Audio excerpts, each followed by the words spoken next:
அரசு தலைமைச் செயலகத்தில் கணினி இயக்குபவர் பணிக்காக போலி பணி நியமன ஆணை வழங்கி 2 பேரிடம் மொத்தம் 17,50,000 ரூபாய் மோசடி செய்ததாக சென்னை மாநகராட்சி உதவியாளர் முத்துராமன் கைது செய்யப்பட்டார்.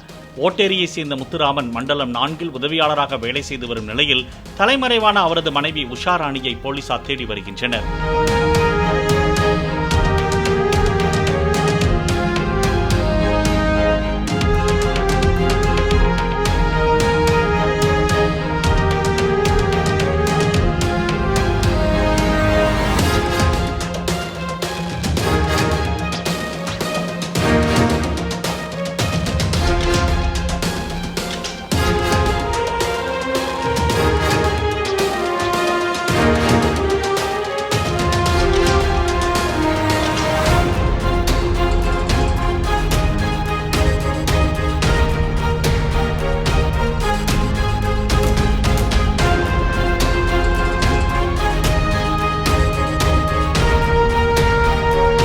பிளே ஸ்டோர் மற்றும் ஆப் ஸ்டோரில் இருந்து பாலிமர் செயலியை QR கோடு மூலம் பதிவிறக்கம் செய்யுங்கள்.